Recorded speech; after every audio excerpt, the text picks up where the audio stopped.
Stephan? Yes, it is. Yes. From New York. How are you? I'm doing pretty well. How are you doing? Not bad. Okay. Well, as I pointed out, I'm a theist, and the argument has been presented that Christians have no proof for their position, and the atheist, he has evolution and the evidence to present it.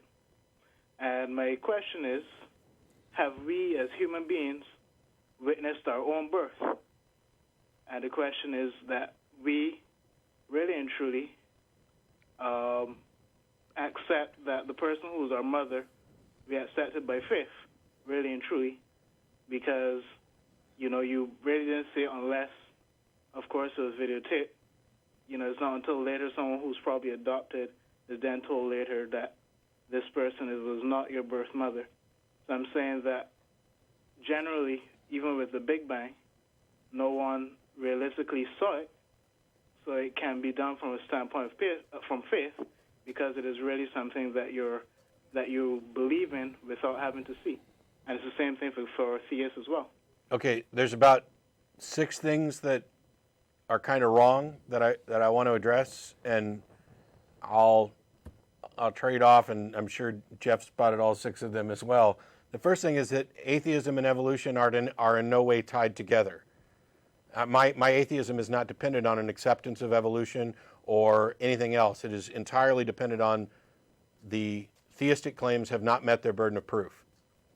So that's number one. The other is that your example of having to take it on faith that your mother is your mother is not true. I mean, first of all, we can do DNA testing to verify that my mother is my mother. And that also applies to questions about Big Bang origins. The Big Bang cosmology is a scientific theory that made testable predictions. And then we went out and verified those predictions by observing the cosmic microwave background radiation, et cetera. This wasn't just a hunch that we're accepting on faith. It is the best explanation that is supported by evidence. Okay, furthermore, there's a scientist called Dr. Robert Gentry. I don't know if you've heard of him. How did we get to furthermore? Because if I can understand your point of view from saying that, because I did present in my question an opposite point of view, that the person can know it if whatever it is, I guess, based on it being videotaped or, as you said, DNA testing. So I'm confused, though, because you presented some things, I responded to them, and then without acknowledging whether you agreed with my response or not, you just said furthermore and wanted to move on. Okay, I agree that, yes, with DNA testing, that, yes, the person can know that. Okay. But I agree from that point. I don't disagree. So that my not acknowledging maybe that I would have agreed with what you said. So that's fine. Okay. So that's what I said. Furthermore, I'm asking, have you heard of the scientist Dr. Robert Gentry? That name's not familiar. Okay, he's a theist scientist who, throughout the 70s and 80s, was able to look at the introduction of polonium halos and their ability to, or their responsibility for the existence of granite. And he was able to look at their half-life, which was about, I believe, 3.5 minutes. Oh. And it was extremely short. And in his publishings, it made scientists start to wonder if what he's saying is true, because for that to have such a short half-life is almost, as to say, instantaneous, which goes along with creation, and the Bible which says that when God spoke, things came into existence immediately. And, there has been very good evidence. He's gone through the different polonium halos, and many a times when he wrote to the journals, if there's freedom of speech, no one has to tell him that he can't write this or write that, because he's presented it and they've told him to revise it. And the only reason was that they had problems with it because it seemed to be endorsing and actually proving creation to be true. So I'm saying that, once again, May I? Yes. If there's freedom of speech, freedom of the press, he should have been allowed to publish that without them having to tell him to revise it and put something different. Hey, Stephan? Yeah. When did he come up with this? You said in the 70s? Around the late 70s to the early 80s. Okay, so... He wrote a book called Creation's Tiny Mystery. Okay, so that's 30, what am I, I'm having trouble doing the math in my head, 40 years ago? Probably around 30 okay, years 30 years ago. Yeah. And how much traction is that getting in the scientific community? Right, actually it's been published for quite a number of years. Yeah. And there has been a push by creationists to be able to, based on this evidence and other evidence from... No, but but hold on. The point of what I'm asking is, tell me about all the other scientists who are reviewing his work and finding out that he is correct and that the scientific community is coming over to his way of thinking. Is that the case? Because there have been some based on the judges who have reviewed his work, and there have been some who've actually said that he has some credibility. Some is not how it works in science, right? There's a lot of scientists out there, and a guy comes up with a claim. Anybody can say anything. The question is, after 30 years, is this guy's claim making? Is it taking over the scientific worldview? Is it? It's not taken over because the majority of the world doesn't believe in scientific evidence for creation. So you're saying that there's this guy who has got a claim, he made it 30 years ago, and the only reason it hasn't been accepted by the rest of the scientific community is because they are prejudiced. Yes, okay. Okay, well... If you actually go, for example, to talk origins, as I just did, because this was ringing a bell, not his name, but what you actually talked about, there's an extremely thorough debunking. It goes point by point to the fact that his model violates general relativity. His NRI model can reproduce observed features of the universe only by adjusting parameters in the model by hand. They list each of the actual flaws in these, and flaws for which evidently Gentry and his supporters don't have a response to.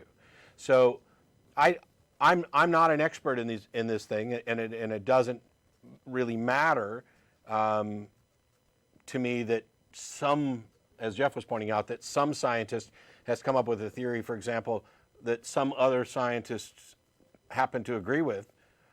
I'm only going to accept something when the preponderance of evidence says so.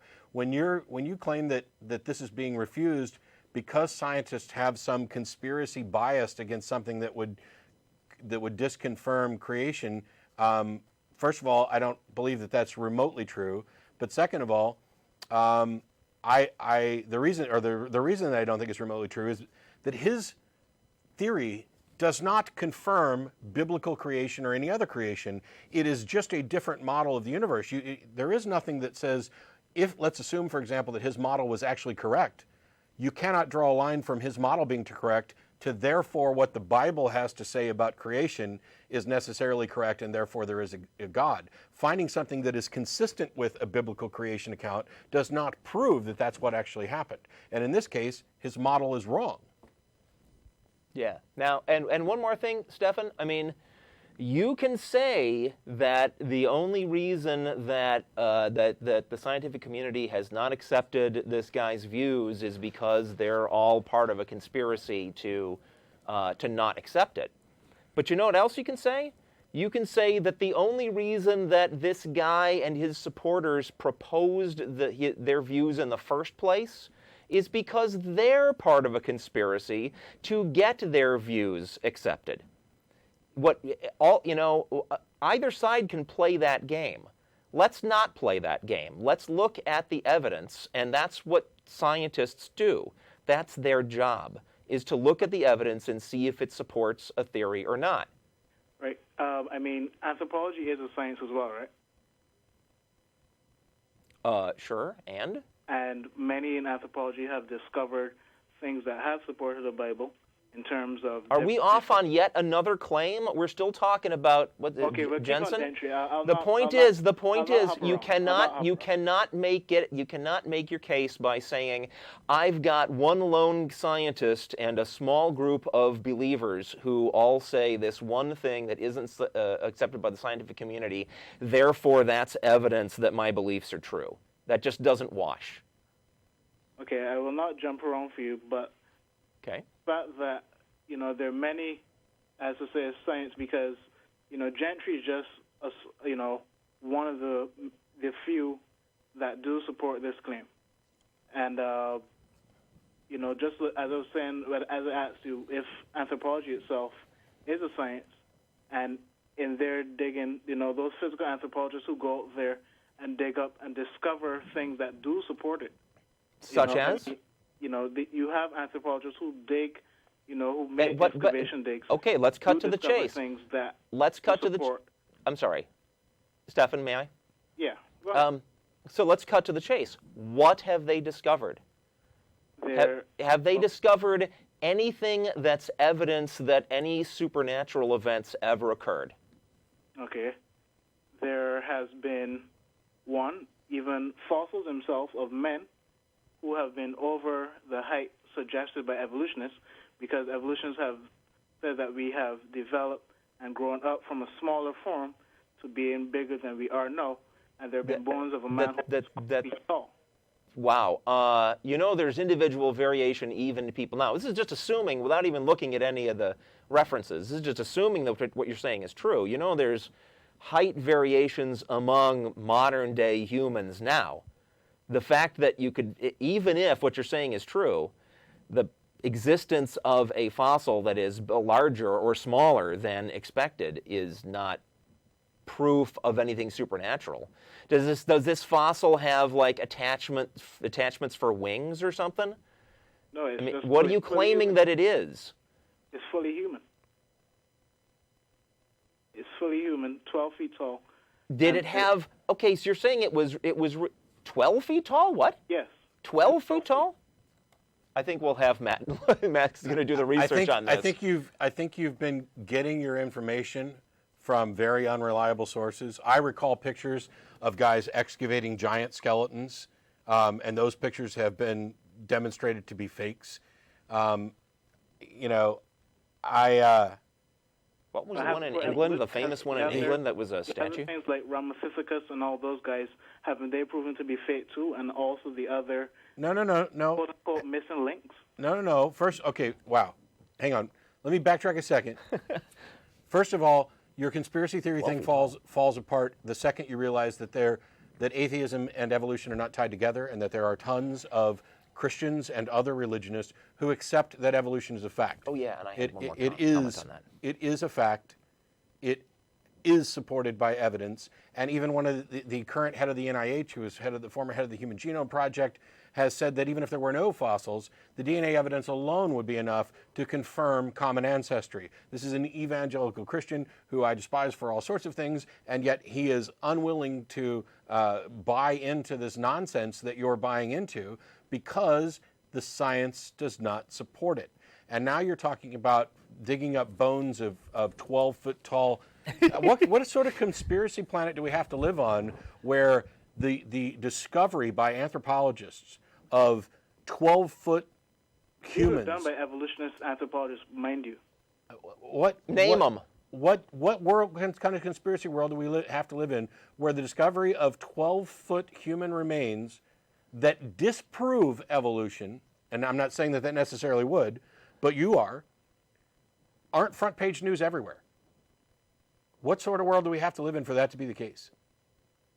Yeah, the world gradually has to be better physically in terms of the air that we breathe, because the oxygen content has also gone down. So it cannot support bigger life forms because of the oxygen content.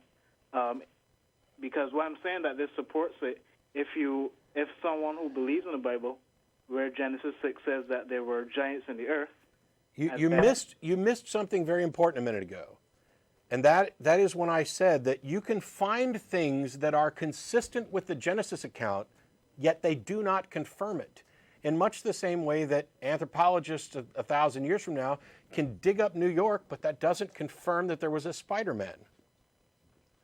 So the fact that you might find bones of somebody doesn't mean that the biblical account of giants or Nephilim or anything else are accurate. And even if there were some grain of truth in there, none of that gets you back to the supernatural claims that are behind it. This is not the way reason is done. This is not the way a rational evaluation of evidence is. You don't begin with this and see how much evidence you can find that is consistent with it. And speaking of which, that reminds me, this is something I've wanted to say since the beginning, where you said, Christians have their evidence and atheists have their evidence, and Matt has rightly pointed out that atheism and evolution are two different things, and that there are believers that accept the scientific findings of evolution. But not only that, atheists don't need evidence. There is one group that needs to meet the burden of proof, and that's those. Wow. There it is. I disappeared for a second. I don't think that's the 12-foot one, because that looks like 40 feet. And that is the group that postulates, that makes the initial claim. The initial claim is there's a God. Now, it doesn't matter what atheists say after that. It doesn't matter what evidence we do or do not come up with. The burden of proof is on the believers to show that their claim is true. And the reason we're atheists is not because we think we can prove that your God doesn't exist. It's because you folks haven't proved that he does. So all this stuff, wow, yeah, the things that you're bringing up are like crazy conspiracy theory, lunatic fringe, anti-evolution stuff. It reminds me. Really need to. I'm sorry. No, go ahead. You really need to, check to see whether the sources you're getting this from are considered legitimate at all, other than by other believers like yourself who just desperately want this to be true. Yeah, it reminds me a little bit of like the Biloxi tracks, where somebody is convinced that they have found fossilized human and dinosaur tracks together, thereby right there in concrete, we have proof that man and dinosaur lived and walked at the same time. And those tracks are simply not what the believers claim they are. And because they are, instead of following where the evidence leads, they are leading the evidence to the conclusion that they want to accept. It doesn't matter how many times scientists point out to these guys that, no, that's not actually true. They're just not going to believe it. And so it lives on, especially on creationist sites on the internet. The first thing is, as much as I hate recommending creationist sites, if you go to, I believe it's Answers in Genesis, that has a list of arguments that they think creationists should not use, they're at least trying to eliminate some of the dumber arguments, like about moon dust and other things like that. I'd recommend that as a starting point. And then when you're done reading that, go to Talk Origins and read the other arguments. There's an index of creationist claims there, and it's everything from what you were talking about here to the giants. The information is available. I don't know for a second if it would convince you, because you're of a mindset that this evidence that confirms your beliefs is credible, and the scientists won't accept it because they have some sort of agenda to push. And that's not only is it wrong when you consider the fact that there are many believers who accept evolution, but it's also wrong from the standpoint of how science actually works. If in fact there was scientific evidence for the biblical account, every scientist would be all over that, because first of all, it's Nobel Prize material. You're going to be rich. You're going to have grants all over the place. That is a worldview altering or worldview confirming event. And to play it up as if there's some anti-creation science thing that has taken over the world and won't let the truth come out, it puts you in the tinfoil hat group. So, what is the center of evolution anyway? What do you mean?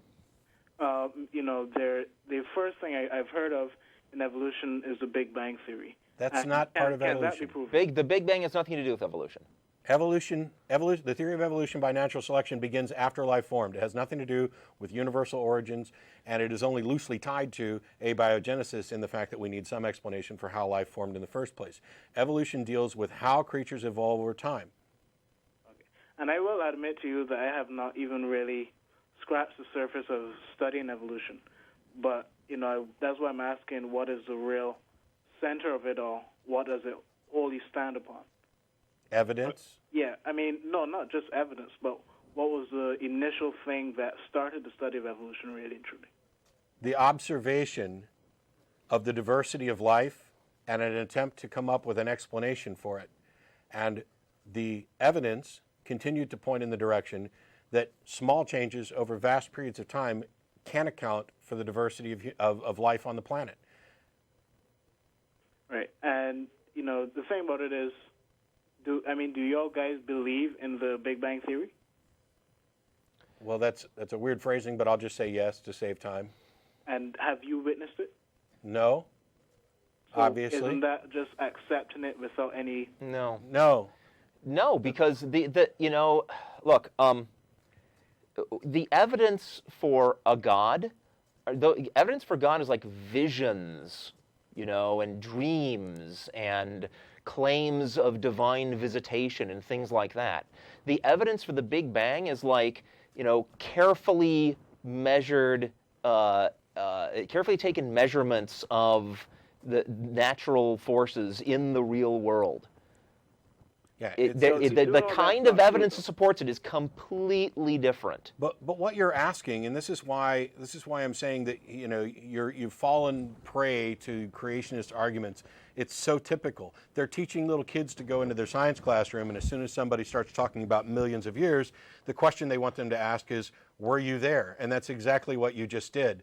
And I'm going to, as nicely as possible, explain how absolutely asinine that is. You touched on it earlier in the, you only know who you weren't there. You have no evidence that your mother was there. And I said, yes, actually there is evidence. You can do DNA testing, and that is the confirmation.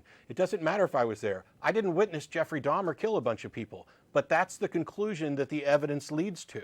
So yes, I accept that in fact he did.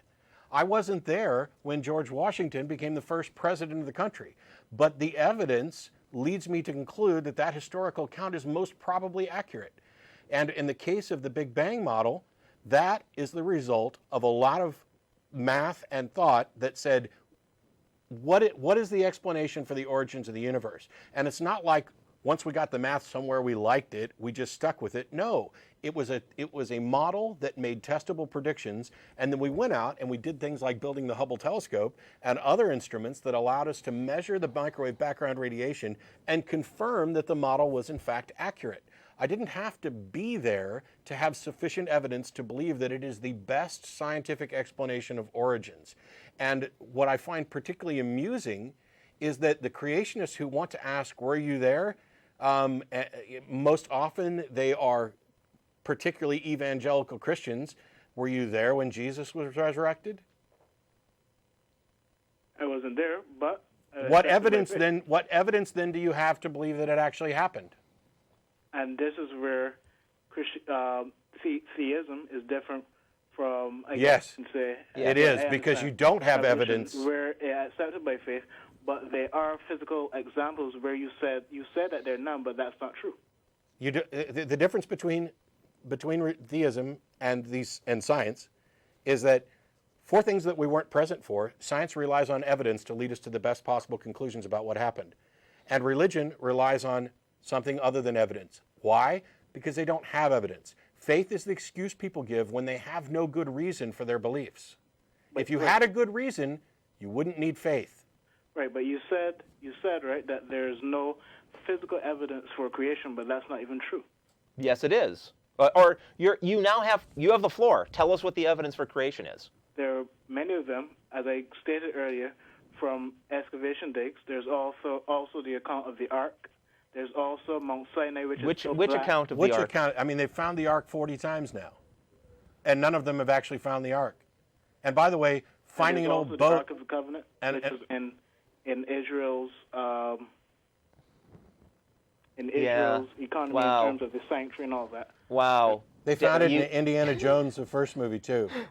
This is not, I'm not even about the Indiana Jones. This is from studying it myself. Yeah, no. And there's You really need to check. You really need to double check the. Excuse me, I'm sorry. Wait, go ahead. Mount Sinai what? There's Mount Sinai, which the Bible says became smoke when God came into contact with it. Okay, so what? What does the existence of Mount Sinai have to do with the truth of the Genesis account of creation? What I'm saying is you said that there's no biblical account there's no physical examples for creationism, but there. What does Mount Sinai have to do with creationism? No, I'm saying that the state of condition of Mount Sinai now relates to what happened when God came down upon Mount Sinai. Okay, first of all, that is asinine, but what does it have to do with creationism? What I'm trying to say is that if Mount Sinai is in this condition that it is now, based on what was said in the Bible, then it proves it to be true. No. Wow. Okay. How did you demonstrate that Mount Sinai is in a state that is necessarily the result of God coming down to it? How did you prove that scientifically? Okay. One, there have been shows done upon it. Shows done. Okay. Documentaries. Documentaries. Wow. Yeah, I know for a fact at least one of the documentaries, just getting back to the Ark, at least one of the documentaries about the discovery of Noah's Ark showed a piece of wood that was fabricated by a skeptic who was approached by filmmakers to make this thing. And what he did is he took a piece of railroad tie and various household ingredients, including teriyaki sauce, and he soaked this piece of wood in those things and then handed it over to the filmmakers, who were just not interested in where he got it or how he made it look like that. They were only interested that it looked good, and then they put it in their show and said, this is a piece of Noah's Ark. Noah's Ark. I'm more interested. And that skeptic got an award from a skeptical organization for pulling off that stunt. But ignoring the Ark, I'm interested in this thing. You're saying that Mount Sinai is currently in a condition that can only be explained by God actually coming down to Mount Sinai. And you think that this is scientific? Because listen.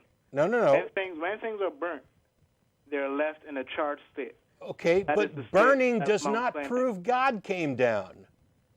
Because that is, how can you explain a mountaintop that big? There we go. Like that? There we go. Now we are to the core reason that you have bought into every moronic claim that you've presented today. And the answer is one great big argument from ignorance. The mountain is in this state. How else can you explain it other than that God came down? That's a logical fallacy. It demonstrates that you have no basis for saying this. It is in no way scientific. You are basically saying the mountain's here. It looks like once upon a time it was smoky. That's consistent with the Genesis account. Nobody's got a better explanation. Therefore, that's what I'm going to believe. I can't begin to explain just how unscientific and dangerous that is. That is how we have come up with every wrong-headed, moronic, asinine belief that we've ever had. Oh, right. Lightning bolts, they must, can't think of a better explanation. This guy down the street says they must come from Zeus, therefore I'm going to believe that they come from Zeus. And it's, we did some investigation and we found out that we can direct them with, little rods. If we stand there and chant to Zeus, he'll strike us with lightning. I mean, it's that type of thing. You are saying Mount Sinai looks like it got burnt and therefore the biblical account is true. That is not following the evidence, that is leading the evidence. And when you follow that up with, can you come up with a better explanation? You have just committed one of the most painfully obvious logical fallacies of all time. It's an argument from ignorance, that because somebody doesn't have another explanation, therefore yours is viable. And I'm sorry, that's just not the way reality works. Yeah, you still have to prove that the God actually came down and did that burning. So even if it's from a biblical account, that's not good enough, right? Correct. Correct. And you already know this, because do you accept the accounts of what happens in other religious books? Do you accept, claims about the Prophet Muhammad? Do you accept, the birth of Buddha? Do you accept any of those claims, the miracle claims from other competing religions around the world? They have no better or worse evidence than what you have for yours. I mean, if that's what you want to believe, because we've gotten into it's not. It's not. No, hold Okay. on. We've gotten No, into you hold on. This is not about what you want to believe. What you want to believe, as I've been trying to explain, is completely irrelevant. What I'd like to believe is true is completely irrelevant to what's actually true. And the difference between you and us is that we care whether our beliefs are true, and you care whether or not what you believe is what you want to believe. Okay, here's the thing. We really should move on. Yeah, we're going to move on after this, so get your last shots in. Okay, all right. My last point about it is that, early on you said in the show that it's not right to violate someone for their rights. And, I realized today that evolution has its sway. I'm in college right now. And evolution has its sway in basically almost every science there is. And, it seems unfair that creation had such a hard time finding its way. Creationism has such a hard time finding its way. Astronomy's in all those schools too. Is it unfair that astrology doesn't have its way finding its way into the classroom? Is that unfair? Is it unfair that we have a bias toward truth? Is it unfair that we have a bias toward things that are scientifically demonstrable? Is it unfair that we discriminated against batshit crazy ideas that happen to be popular with somebody? And Stephan, thanks very much for perverting the intent of something I said earlier in the show. I did talk about how a group that has internal behavioral rules should not expect that it has a right to impose those on people outside its group. But I was not talking about what they teach in college. You have a right. In order to properly apply what I said, you need to know what your rights actually are. You have a right to your beliefs. You have a right to your own beliefs. You do not have a right to your own facts. The facts are whatever it is can actually be verified in the real world. Okay, that's what the facts are. If you're finding evolution at every turn in college, it's because that's what the facts support. You have a right not to believe it, but you don't have a right to claim that just because something is written in your religion's holy book, that is magically a fact. Okay, so, as I said earlier, Gentry is just a small number. Yeah, one. Those scientists who has supported it with his scientific evidence. And if they're, throughout time, we do have other scientists who keep studying and coming up with other things. And therefore, if they can present this... Yes. The day that they present sufficient evidence for their claims, that's the day that they get taught in schools. That's the day that they are then justified you would be justified in believing them. Right. You believe them before then, you're just guessing.